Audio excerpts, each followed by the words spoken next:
Atos dos Apóstolos, capítulo 3, a partir do versículo 15. Se você tem dificuldade, precisa abrir a Bíblia, não, só escute se você tiver alguma dificuldade. Você vai entender, olhe para mim, preste atenção por favor.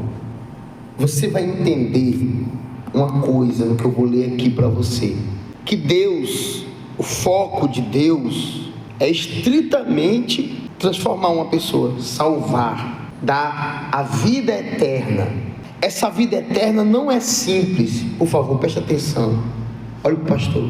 Essa vida eterna não é algo simples, é a coisa mais difícil. Não para Deus, mas para o homem, para o ser humano, porque ele demora a compreender. Ele desvia o seu entendimento.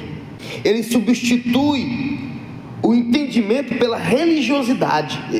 O ser humano é complicado. Então a salvação não é difícil para Deus, mas é difícil essa salvação chegar a mim por causa da forma que eu entendo as coisas. Dá para entender o que eu estou falando? É como eu vejo as coisas.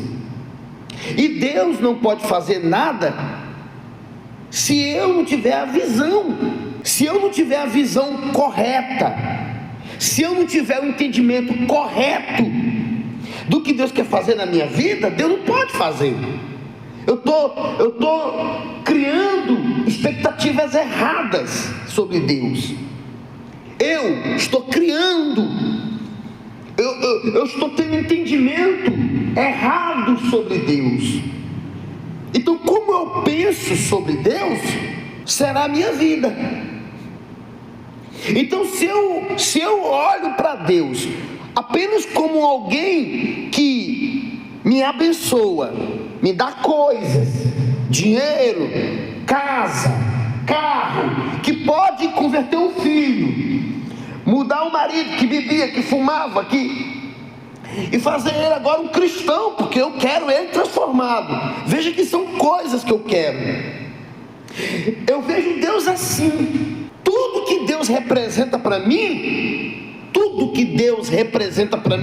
é alguém que me dá coisas.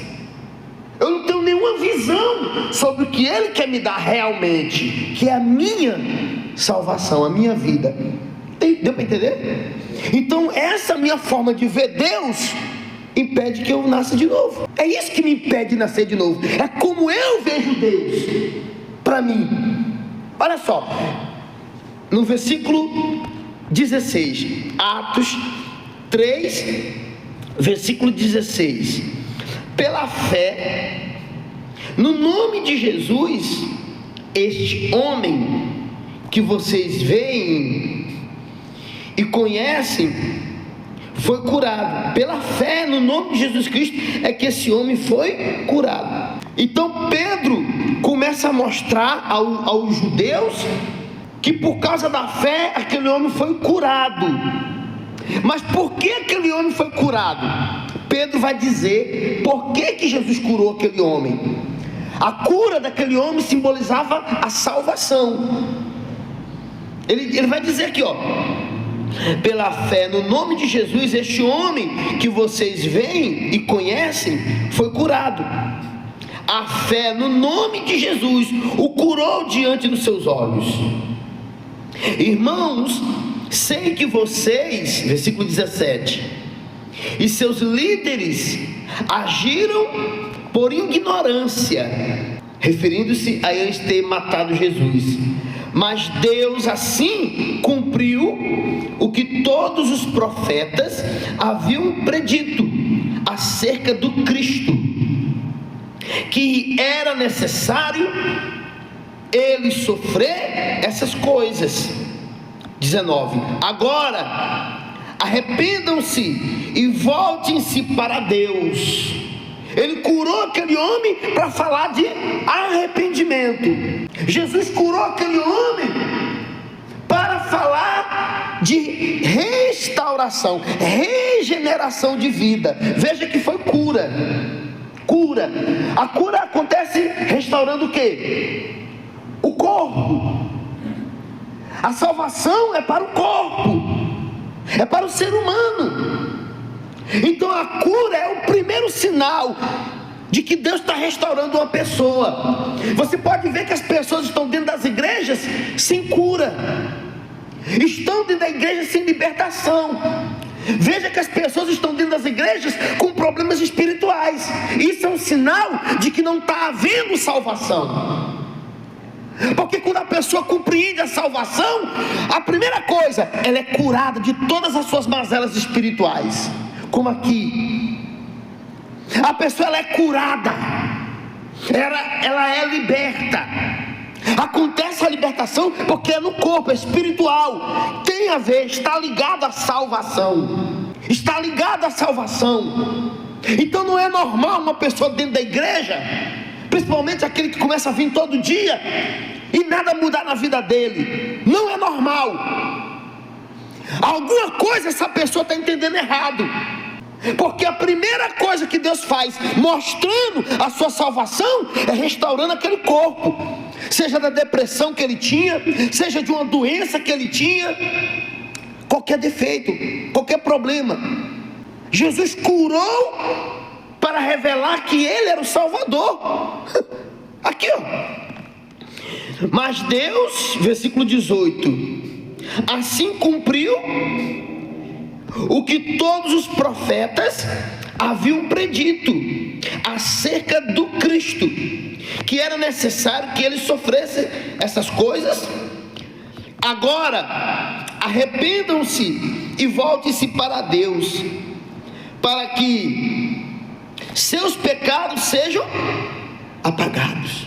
Ele curou o homem para falar de quê? Salvação. Agora arrependam-se e voltem-se para Deus, para que seus pecados sejam apagados. Versículo 20. Então da presença do Senhor virão tempos de renovação, e ele enviará novamente Jesus. E ele enviará novamente Jesus, o Cristo que lhes foi designado, pois ele deve permanecer no céu até o tempo da restauração final de todas as coisas. Pois ele deve permanecer no céu até o tempo da restauração final de todas as coisas, conforme Deus prometeu há muito tempo por meio dos seus santos profetas. Então eles anunciaram, os apóstolos, aquelas pessoas, o seguinte: o que vocês fizeram com Cristo, na verdade estava escrito, por isso vocês fizeram aquilo. Agora se arrependam dos seus pecados, para que venham tempos de refrigério, Espírito Santo, a nova vida. Veja, ele está dizendo aí, para que venha tempo de refrigério. O que é o tempo de refrigério?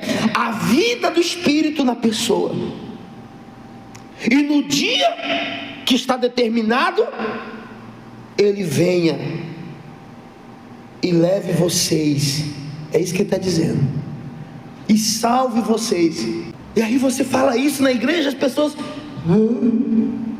ela ouve e não entende. Eles anunciaram: ó, quem vocês mataram? Vocês mataram, na verdade, que tinha que morrer. Ele é o Cristo que deveria tirar os nossos pecados, e ele tem que ficar no céu. Por isso que ele morreu e ressuscitou. Ele tem que ficar no céu, reinando, até o último dia da restauração de todas as coisas. Eu estou ensinando. Você está ouvindo, mas não está entendendo. Se arrependam e se batizem para serem salvos. E aí a pessoa fala o que para nós? Vou pensar, vou frequentar mais a igreja, quem sabe um dia. Olha aqui em mim, pastor.